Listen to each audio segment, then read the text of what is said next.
Mom, we don't need you anymore. Just quit. That's what my eldest son Dominique said to me as soon as I managed to save our family's failing company. How could you be so cold? Spending all your time partying? I was furious with Dominique and his wife, who seemed to treat employees like pawns for their own enjoyment. But the truth is, Dominique is the current CEO of the company that was originally founded by my husband Jaden. So technically, I don't have a say in anything. I was filled with frustration and an urge to do something, but reluctantly left the company. The next day, Dominique stormed in, blaming me for the employees going on strike. Listen up, if there's another strike, everyone's fired. I couldn't take it anymore and vowed to get my revenge on Dominique and his wife, who were abusing their powers as employers. My name is Charlotte and I am a housewife. Jaden started a construction company that has grown to over 300 employees in just one generation. Initially, Jaden was an architect and had a steady job at a construction firm. But he wanted to make buildings that were accessible for everyone, so he founded his own company. In the beginning, it was a small operation and money was tight. Life wasn't always easy. Sometimes we were in the red. So I took up a bookkeeping job at another company to support our family. Universal design and such concepts began to get popular and Jaden's company started getting more contracts. Gradually, the money started to flow in. With Jaden's hard work, his team grew and they started taking on bigger projects. They worked not only with families but also on commercials, properties, and public institutions. Once Jaden's business was stable, I quit my part-time job to focus on household chores and raising the kids. Jaden's a workaholic, working late every night so he really can't manage housework or childcare. I wanted to support Jaden's career, so I didn't rely much on him.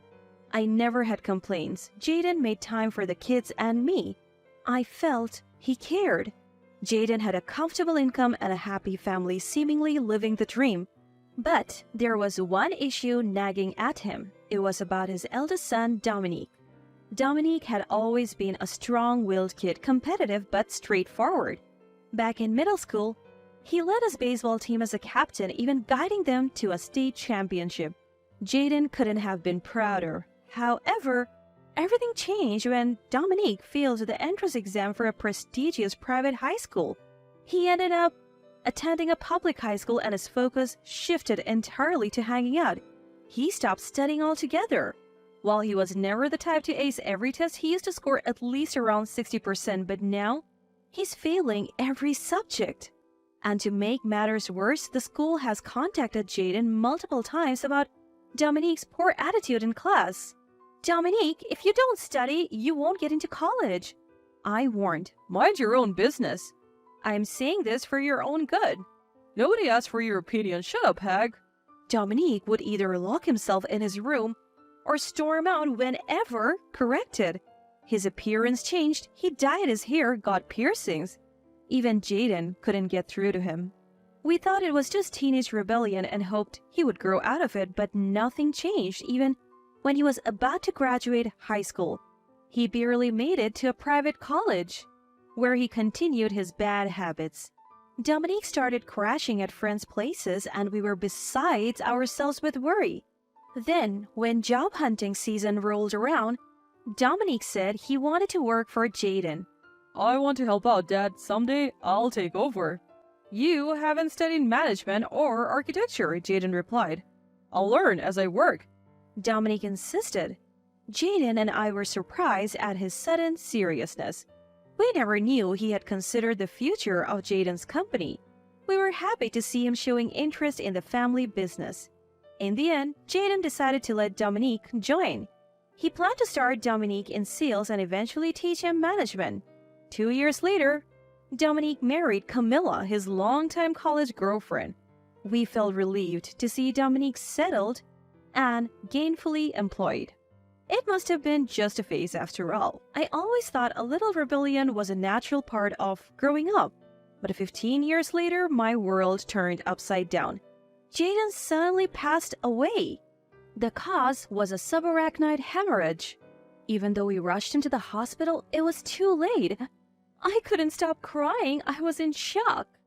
Dominique took on the role of the chief mourner and even handled all the matters related to inheritance.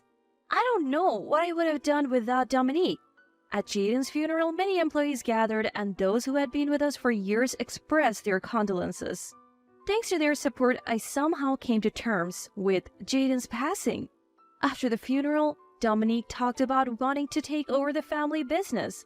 I want to make the company Dad worked so hard to build even better. I'll get involved in managing the business too, and we'll make it even more amazing, chimed in Dominique's spouse. They both were so passionate about it. I don't have a say in the company matters, but I'll let the vice president know about your intentions. Thanks, Mom.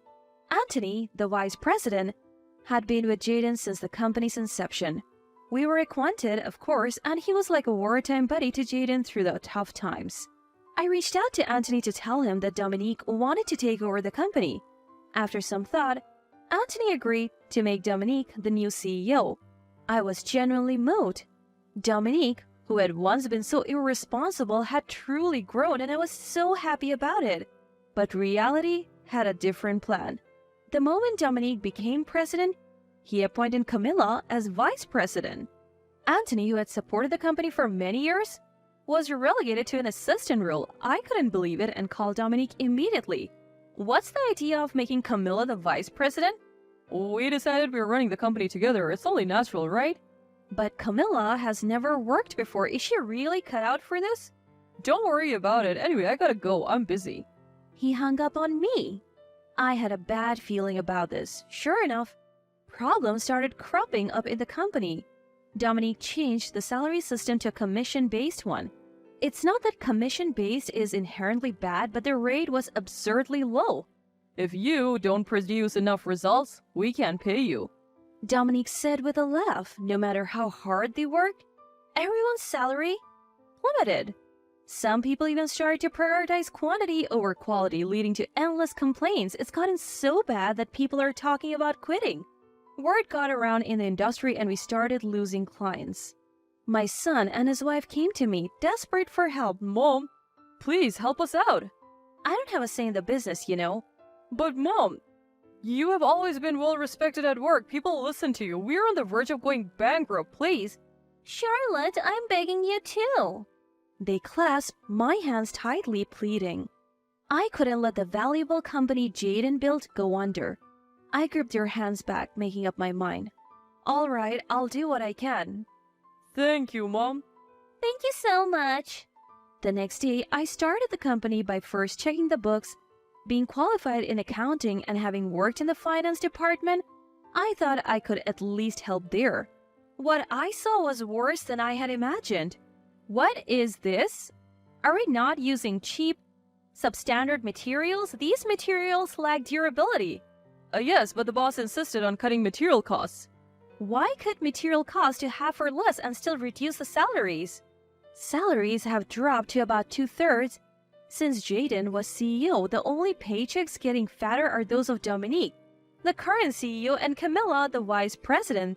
They're ranking in more than $10,000 a month. It was no surprise people were unhappy. I knew something had to be done, so I went around asking different departments what was bothering them and what they wanted to improve. Business began to pick up as Anthony, who had supported Jaden, and I reached out to our reliable clients. We worked late every day, committed to restoring the company to its former glory. Seeing us work, other employees started to pitch in as well. Charlie, leave this task to me. Me too, Charlie. Is there anything else I can do? Everyone at the company began to call me Charlie and looked up to me. With over 300 employees, it felt like they were all my sons and daughters. My actual son and daughter-in-law did nothing, but I had no time to think about Dominique. The priority here was to get the business back on track. After about a year and a half, we did. I managed to turn the company around, even breaking the record for highest sales back when Jaden was here. First thing I did was report the good news to all my employees, and then I ordered pizza delivery for a company-wide celebration. It didn't matter which department you were from, we all took a moment to acknowledge the hard work that got us here and to share in the joy. It was a wonderful sight. I wondered if Jaden had experienced something like this. I felt both a sense of accomplishment and relief. Most importantly, it felt really good to see everyone's hard work rewarded. The company returned to its lively old self. A few days later, I was summoned to the CEO's office. It was Dominique who called me, and next to him, sitting arrogantly in the CEO's chair with Camilla standing by, he said, Thanks to you, Mom, the company is back on track. "It's not just because of me, it's all thanks to the employees." Right, so you don't need to come to work from tomorrow. What? I look at Dominique in disbelief. My son and daughter-in-law smirk at me. What, didn't you hear your work here is done? Why would you say it like that? I'm the one who turned this place around. Thanks, Mom. Because of you, we can keep living the good life. True that. How about a trip to Mexico next? Sounds good. Thanks for all your hard work, Charlotte. My son and his wife were laughing with obnoxious tones. That's when it hit me. I was just being used. Anger bubbled up inside me. How can you be so cavalier, Dominique? A CEO should be working harder than anyone for the employees in the company, right? What are you talking about? The CEO just has to be there. The employees earn the money for us. When I was young, my dad would relax in a cool office while I was out making sales on the heat. That's not true. He was doing all kinds of work. Don't act so high and mighty when you don't know anything. I joined this company to take it easy when I become the CEO. Finally, my dream came true. It was worth enduring all the grunt work.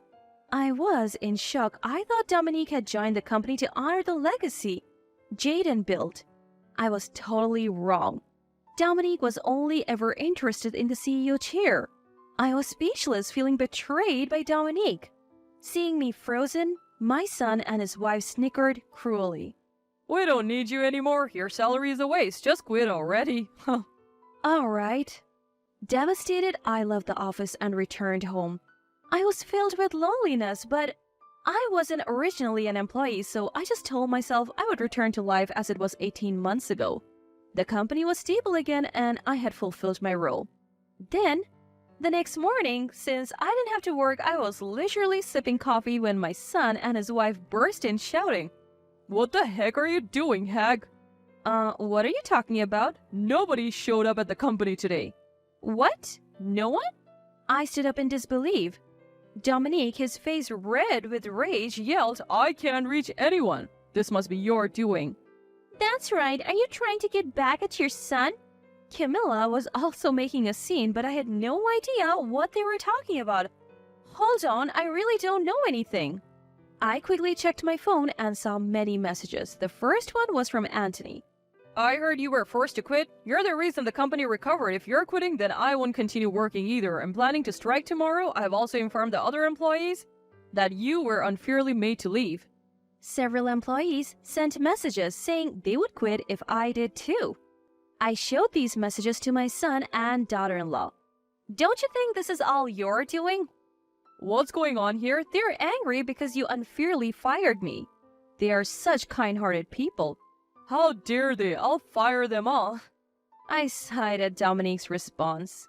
What do you think will happen to the company if you really fire everyone? They're just bluffing. I control their livelihoods. They'll be in trouble without a paycheck, so they should work for me. He was so self-centered, a man-child really. He hadn't matured since high school. Dominique, with that attitude, you'll find yourself alone. What? You're giving me a sermon now? It's not a sermon, it's advice from someone who has been around the block. If you want to be a CEO, you need to value people. Trust is essential. Shut up, Camilla. Let's go to the office and send everyone a message. Tell them they're fired if they don't show up tomorrow. Sure. Maybe it's a good idea to fire someone as a warning. Let's do it. Come on, let's go. The young couple, full of determination, left despite everything. It seems my advice didn't get through to them. For me, the employees I've worked with for the past year and a half are as important as family. It's a waste for such excellent and kind-hearted people to work for Dominique. I quickly checked my bank account and decided to take revenge on my son and daughter-in-law. The next day, I went to the office. Security wasn't a problem, and I knew all the employees. I headed straight for Dominique's office. There, I found my son and daughter-in-law with pale faces. You both look terrible. This is all your fault. What are you talking about? Don't play dumb. Everyone brought in their resignations. You must have done something. Well, I did start a new business. I showed Dominique the computer screen. It displayed a website that I had hastily built. After my son and daughter-in-law left, I checked my assets and started my own business. It's easy to start a business these days. All the other employees said they would join me. The new company will focus on Jaden's dream of making life easier for people with physical disabilities. Anthony, who is popular and always at the forefront, agreed to be the CEO. I became an investor. How did you start a business overnight? What about the startup capital? I sold some stocks. I bought shares in a client's company that had helped Jaden start his business. They're worth more now, and I sold them for $300,000. You might have the money, but you don't have a building. Did you start this company just to annoy me? That's not the case. I started the company to protect the employees. We can meet remotely for now and rent an office as we grow. But construction companies need contracts. You can't just get work easily. We'll see about that. I wear a composed smile. Just then, the office phone rings at the perfect time. When Dominique answers, his face turns pale as he listens. Then the phone rings again, and each time Dominique sounds increasingly panicked.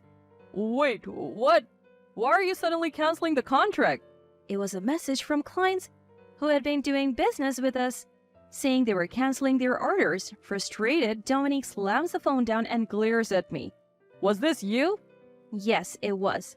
Those clients you just lost were my personal contacts. When I told them I was starting my own venture, they wanted to work with me. You gotta be kidding me. You find this fun, sabotaging your own son? Dominique starts screaming, almost hysterically. Our business is going to fail because of you. You're destroying Dad's company. No, it's your doing. What are we supposed to do now? That's not my concern. You reap what you sow. What did I do wrong? I sigh at Dominique's ignorance before responding. You think you can underpay your employees while you enjoy the good life? This is the result of your actions. You take your role too lightly. A CEO doesn't have time to play. My dad used to go golfing and to parties. That was for business networking. He was securing work, making sure the employees had jobs and could make a living. A CEO works for their team.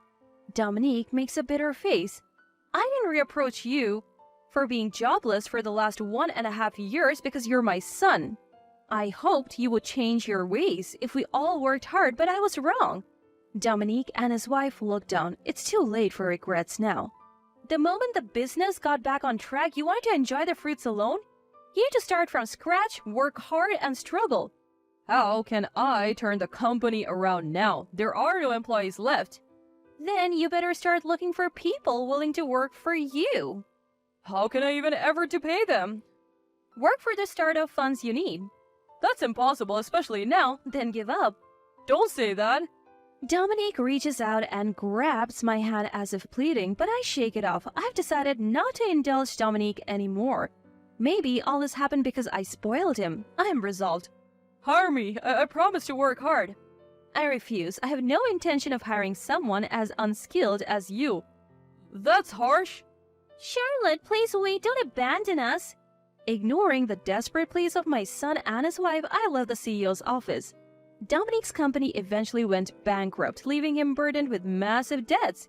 He was ordered to pay severance to all employees. Originally, Jaden had introduced a severance pay system to ensure that people could work in peace, and it clearly stated in the employment contracts that severance would be paid upon leaving.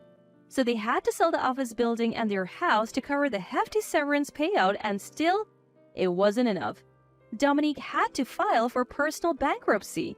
He's looking for new work, but there are no companies willing to hire Dominique, who worked in construction but had no qualifications and never took his job seriously. Now, it seems he's doing manual labor for a subcontractor.